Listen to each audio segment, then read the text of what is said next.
Assalamualaikum warahmatullahi wabarakatuh. Semoga keselamatan selalu menyertai kita semua dalam keadaan apapun juga.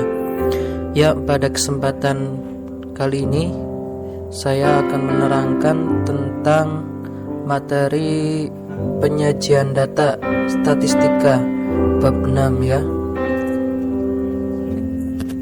Di dalam statistika ini nanti kita akan belajar tentang pengumpulan data, penyajian data, pengolahan data. Nah, dalam penyajian data nanti akan ada diagram dan juga tabel. Dalam diagram nanti akan kita bahas juga tentang diagram batang, diagram garis, dan diagram lingkaran. Untuk selanjutnya kita mengenal dulu dengan data. Mengenal data ya. Data adalah kumpulan dari datum. Nah, datum sendiri adalah keterangan atau informasi yang diperoleh dari suatu objek atau narasumber. Ada 3 cara pengumpulan data.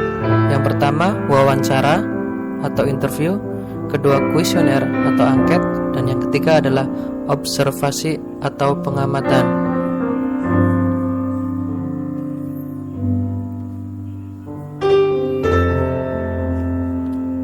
Wawancara itu adalah mengumpulkan data dengan mengajukan pertanyaan secara langsung kepada narasumber. Contoh, data tentang keadaan dan kondisi suatu keluarga yang tinggal di perkotaan yang sangat padat dan satu keluarga yang tinggal di daerah pedesaan. Nah, di dalam wawancara ini nanti akan ditanyakan langsung kepada orangnya ya. Itu untuk wawancara. Sedangkan kuesioner yaitu mengumpulkan data dengan mengirim daftar pertanyaan kepada narasumber. Contohnya adalah untuk mengumpulkan data tentang acara televisi yang disukai dan tidak disukai pada jam tertentu oleh warga di wilayah RT 1. Nah, dalam angket ini nanti ada daftar-daftar pertanyaan. Jadi nanti kita nggak harus mewawancarai atau menanyakan langsung, tapi narasumbernya nanti langsung dikasihkan sebuah kertas ya yang berisi pertanyaan. Yang ketiga adalah observasi. Nah, dalam observasi ini adalah pengumpulan data dengan mengamati objek atau kejadian ya. Contohnya adalah data tentang tinggi dan berat badan siswa di suatu kelas. Nah, jadi nanti dalam pengamatan ini kalian langsung mengamati langsung. Jadi langsung dicatat tinggi badan serta berat badan siswa di suatu kelas. Itu adalah observasi atau pengamatan ya. Selanjutnya cara memperoleh data ya. Cara memperoleh data itu ada 2 macam, yaitu data primer dan data sekunder. Data primer yaitu diperoleh secara langsung dari sumbernya. Jadi untuk memperoleh data secara primer itu kita langsung dari narasumbernya ya. Jadi tanpa perantara siapapun. Contohnya adalah data tinggi dan badan siswa pada suatu kelas diperoleh dengan melakukan pengamatan pengukuran tinggi badan. Nah, secara langsung kita akan mengamati kelas tersebut ya. Untuk data sekunder itu adalah diperoleh secara tidak langsung atau diperoleh dari pihak lain ya. Jadi kita nggak langsung menemui sumbernya ya, tapi kita bisa dengan pihak lain, memperoleh dari pihak lain ya.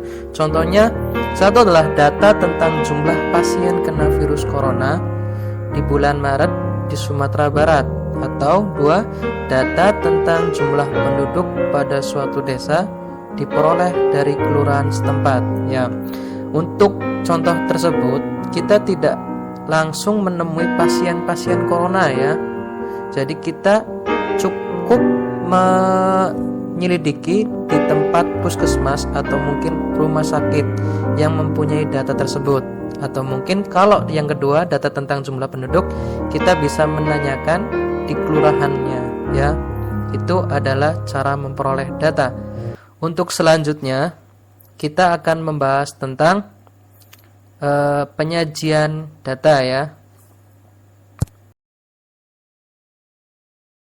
Nah, untuk kali ini kita akan belajar mengenai penyajian data. Penyajian data dalam statistika itu bisa dengan diagram lambang atau biasa kita sebutkan dengan piktogram, dengan diagram batang, dengan diagram garis, dan satu lagi dengan diagram lingkaran.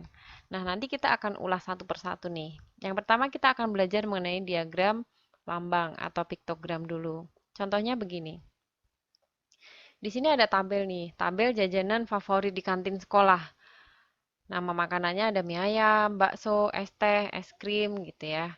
Nah, jumlah siswa yang gemar makan mie ayam itu 8, bakso 10, es teh 7, es krimnya 5. Jadi total semuanya ada 30 nih. Nah, sekarang kita akan membuat ke dalam piktogramnya seperti ini loh.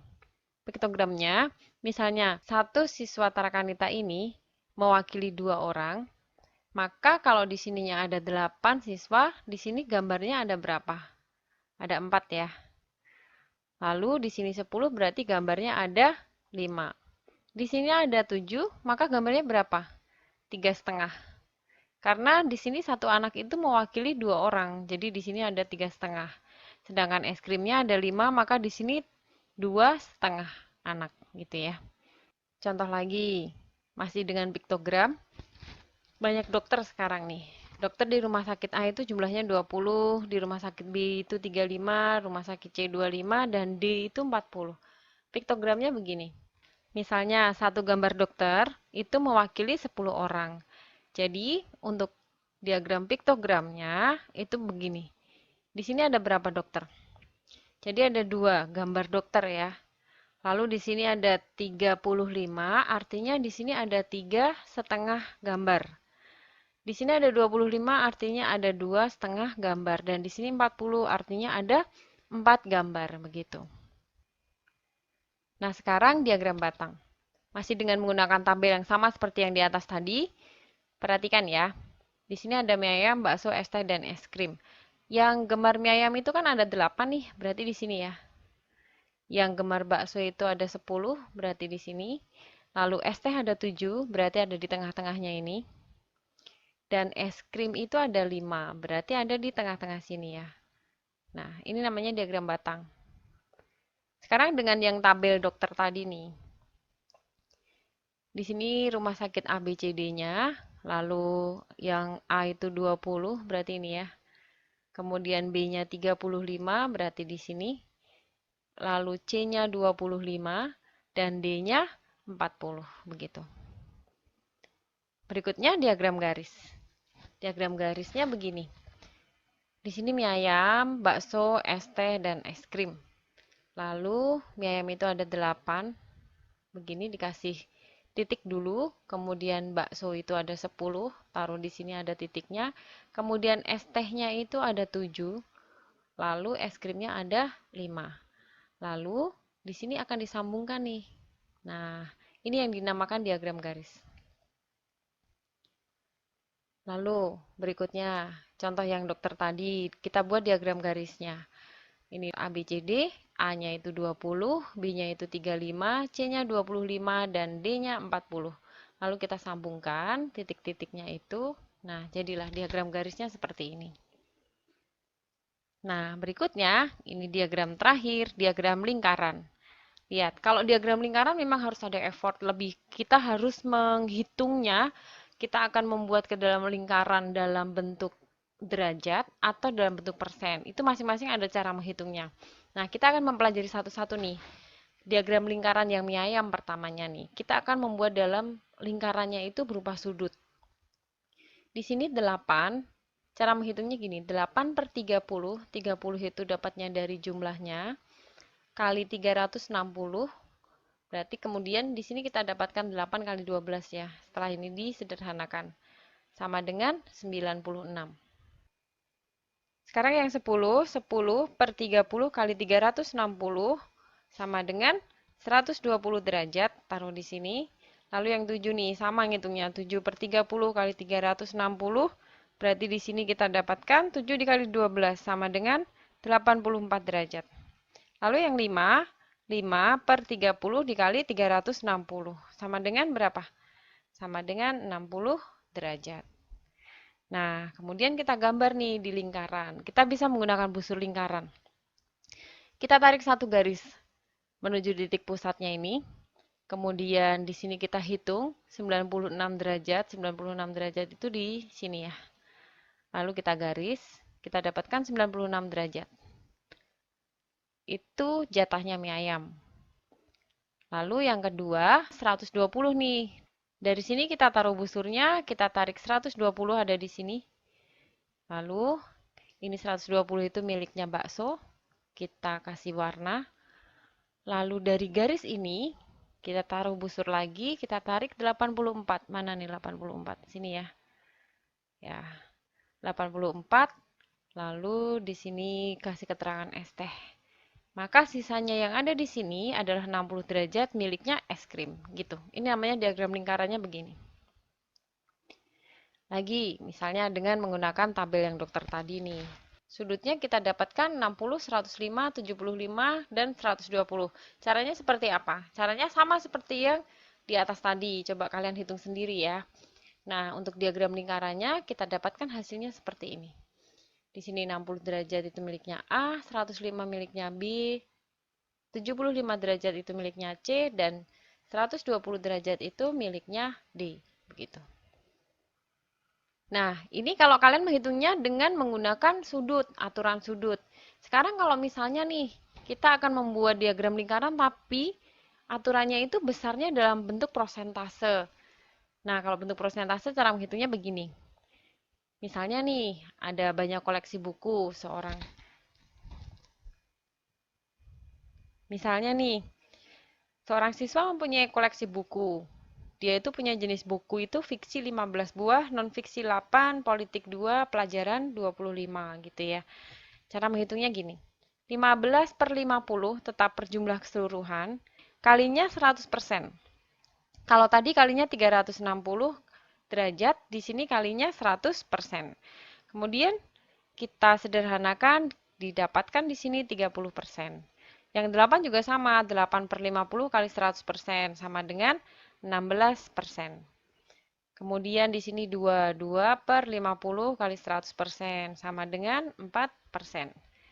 Dan yang terakhir 25, berarti 25 per 50 kali 100% hasilnya 50% gitu ya. Nah, sekarang digambar. Kalau persentase itu kita menggambarnya dengan menggunakan perkiraan sih. Di sini misalnya satu lingkaran ini kita bagi menjadi berapa nih? 1, 2, 3, 4, 5, 10. 10 bagian. 10 bagian ini yang paling gampang kita kerjakan pertama itu yang 50% kan. 50% itu kan berarti setengah bagian ini. 50% itu pelajaran. Lalu 30%. 30% itu berarti kita ambil 3 yang ada di sini ya. 1, 2, 3. Itu 30% miliknya fiksi. Kemudian yang 16%. 16 karena ininya satunya gini itu 10%. Maka kira-kira kalau 16 berarti ditambah setengah lebihnya ini ya. Nah, kira-kira di sini. Itu 16%. Sisanya itu 4% politik. Begitu. Mudah kan? Nah, selamat belajar ya.